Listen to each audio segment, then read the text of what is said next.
Hello, and welcome to Season 2 of the Revenue Marketing Report powered by Caliber Mind. Our goal on the RMR is to help marketers move from subject matter experts to strategic business partners. I'm your host, Camela Thompson, and I'm thrilled to introduce Mark Raffan. Mark, tell us a little bit about yourself. Thank you so much for having me. I really appreciate it. My background is not in marketing, surprisingly enough. My background's in sales and procurement, and started the Content Callout agency, which is a B2B content marketing agency, just over 2 years ago, almost 2.5 years ago. And at that time, we also started a podcast, which is the Content Callout, all about B2B content marketing. And the whole thesis behind starting it was we had already built up a negotiation training company using content marketing. And we thought, listen, if we could do this for ourselves, I bet we could do it for other people. And here we are 2.5 years later, doing what we do. I'm really excited to hear about your background, particularly having come from sales, because that positions us very well to talk about this topic, which is negotiating expectations with the executive team. So I think most, if not all of us in marketing are familiar with the pressures that the sales team are under. They want to hit the quota right now. Their timeline is or visibility into how far they're looking into the future tends to be a little bit shorter than marketings are incentivized to do. How can we put some structure around negotiation here? Like, what should negotiation look like before we even dive into this particular example? So what I find super interesting about marketing and negotiation in general is that they're built on the same foundation, right? So they're both built on influence and they're both built on persuasion. And I think what a lot of marketing people they do is they almost separate themselves from the job, right? Their job is to influence and persuade people, but then for whatever reason in their own internal lives, whether it's internally within the organization or even at home, they forget about all the stuff that they're really, really good at. And when we're trying to influence and persuade internally within the organization and get what we need to get from C-level executives, regardless of what that is, whether it's timelines or budget or support or whatever it is, we forget about all of those influence things that make us good at what we do. And they're not new ideas. They're like really old ideas. Like Aristotle came up with this stuff over 2,000 years ago when he was talking about rhetoric, and he was getting into logos, pathos, ethos, and kairos, right? And so when we think of it in those fundamental 4 pillars, that's how I would like most people in marketing to think. So first of all, there's got to be logos, there's got to be logic. So how we approach the executive or the C-level person who we need to get something from, there needs to be logic behind whatever it is we're asking for. So why should someone logically make a decision? But then there needs, and that most people are kind of good at that, but where we fall flat is, when someone says no to us, we say to ourselves, well, the logic was all there. I don't know why someone didn't make that decision. And then we forget, right, of course, people don't make decisions based on logic. They justify their decisions with logic, but they make decisions based on emotion. And that's what pathos is. So there's got to be an emotional appeal to why we're asking for that thing. So what is it going to do to change how that person feels about what it is you're asking for? So, and to really break it down super, super simply, and this is for those of you who are listening that are like psych majors, it's going to sound super familiar. Freud talks about pain and pleasure, right? People are going to make decisions primarily based on the pain that they're going to avoid or the pleasure that they're going to gain. So when we're having these internal discussions with our executives, I want people to think very clearly about what pain am I going to accentuate in this discussion and help the executive avoid, right? I'm going to draw attention to a piece of pain or something that they will experience if they don't make a decision in my favor. And then what pleasure am I going to try and accentuate that they could achieve if they did make a decision in my favor? And for most of us, that looks like pain equals the fear of missing out, right? We're going to miss out on this opportunity if we don't do this thing, pain. Or we could get this opportunity if we did this thing, pleasure. Now, it can go much deeper than that, and you can really dive into it, but pain and pleasure are really, really important. So when you're trying to understand how to emotionally attach to someone or get their emotional attachment to what you're asking for, think about pain and pleasure before you go into the discussion and how you could accentuate that. And then the last two pieces are we said logos, pathos, ethos is ethical credibility. That's really your clout internally, right? What's your credibility within the organization? How are you driving that forward? What's your brand? That's probably our most equal modern term. What's your personal brand? And then the last one is kairos, which is timing. So your timing has to be appropriate too. Is this the right time to have that conversation, or can we leverage creating the right time for this kind of situation? So if you can think in those four big buckets before you go into the conversation, it makes that request much easier. Awesome. I mean, I love all of this. I'm a huge psychology nerd, and this speaks to me.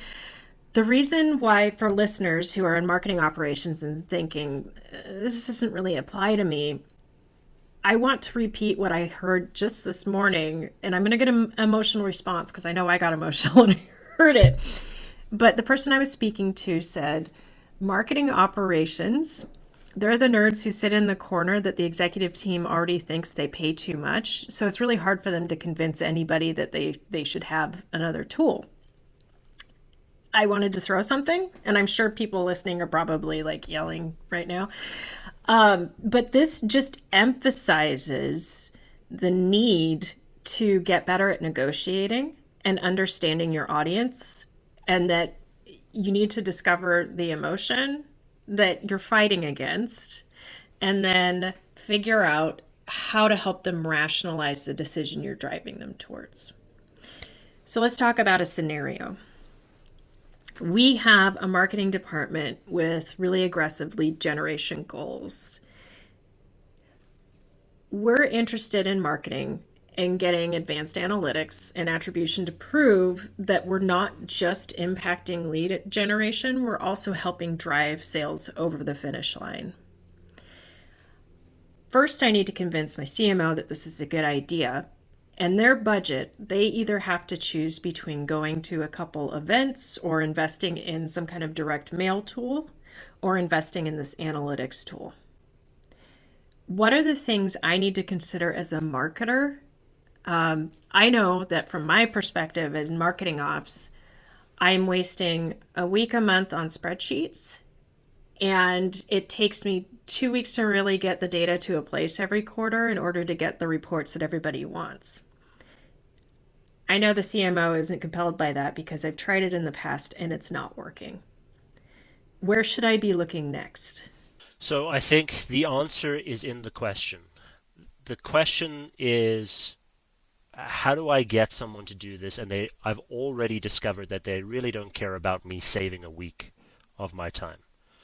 So that's part of the persuasion, right? Like, so we could say something that could be part of the logic of why someone would make a decision. The logic is, if you make this decision to give us this tool, we save a week of XYZ number of employees, personal time, which equals X dollars, and that helps us to drive attribution. That's great. Fantastic. Very good logic. But no one cares. So why would someone want to make that decision emotionally? What pain could we help them avoid, or what pleasure could we help them gain? And then let them use the logic to justify the decision all day long. Who cares? But why? What pain can we help them avoid? Let me ask you the question. What do CMOs really, really need to do every single quarter in order to maintain a job and get more funding for their organizations? As someone who's been in the boardroom presenting, I need to show that I am making the correct decisions and that I am helping the company achieve their goals. And those goals are very specifically, first and foremost, bookings. And second, pipeline is a leading indicator.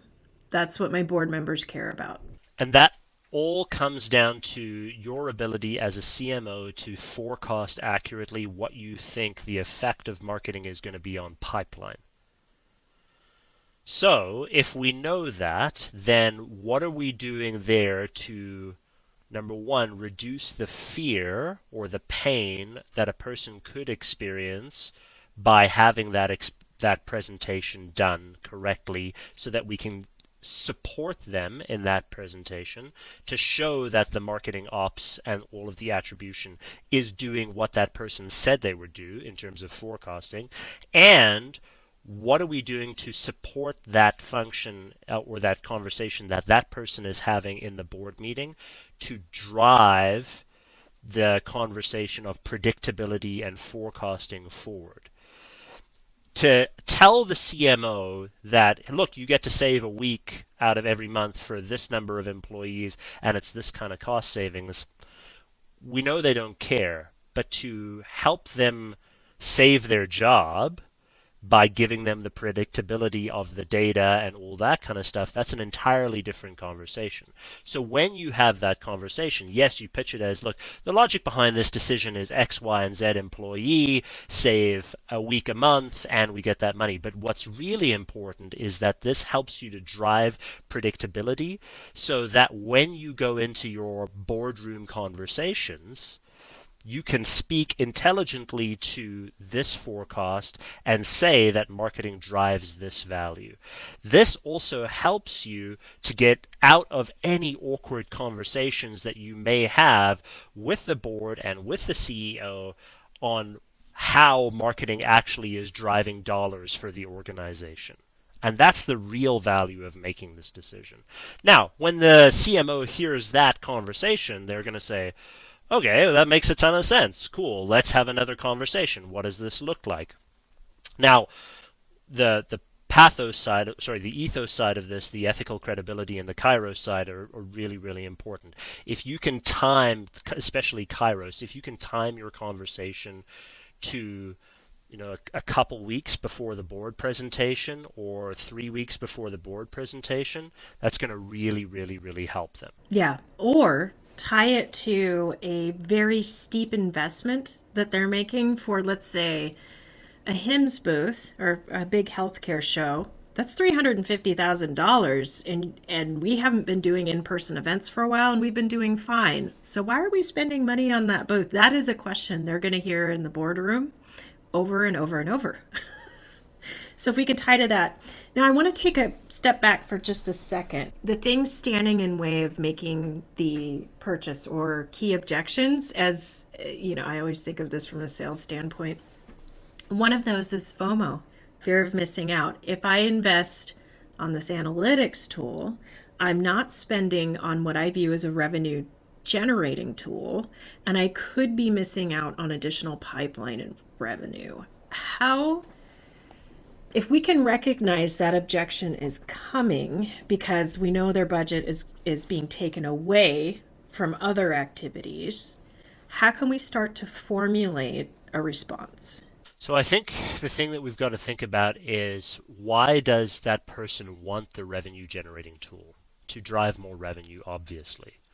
But if the improvements that we make in operations could help us identify areas where we are missing out on existing revenue to improve, and that's going to dramatically improve revenue going forward, and then we can buy the revenue generating tool next quarter, why wouldn't we? If you could say, hey, I think we could find areas where we're missing out on 30% of existing opportunities and dramatically improve our existing pipeline, that's a different conversation. to draw a cost by cost analysis is you're never going to win that argument, right? Because you're going to say, well, this thing for operations is $100,000 a year, and this thing for revenue generation is also $100,000 a year. They're always going to choose the revenue generating tool. But you haven't said why someone should make that decision both logically and emotionally. Once you can make that counter argument, then they're at least willing to get into a conversation with you. Now, there's no guarantee that they're going to say yes, but your goal is to at least drive the conversation so that next time, if you miss out on this opportunity to get the tool, they remember, oh, right, we still need that tool because it's going to help us identify missed opportunities for us to drive on. So I think as long as you can do that, you're okay. Don't do sort of like a line by line, cost by cost analysis because it's really not going to help you. Right, right. Okay, so I know you just kind of did this, but let's very explicitly for each 4 points kind of go through for this scenario, and then I would love to circle back to our original scenario, which is setting expectations with sales. You bet. So first one is logos. There's got to be a logical reason why someone would make an ops software purchase over making a revenue software purchase. So what is the logic behind it? We can find the revenue that we may be missing out on within our existing pipeline. Logic. Then there has to be pathos. There has to be an emotional appeal. If we don't find this revenue, we are going to continue to exacerbate the problem, and doesn't matter if we get the new revenue generating opportunity, this problem's just going to grow because we know that the potential for this already existing is just there, so we're going to miss out on a larger volume of opportunities. And do we want to miss out on that? Fear of missing out.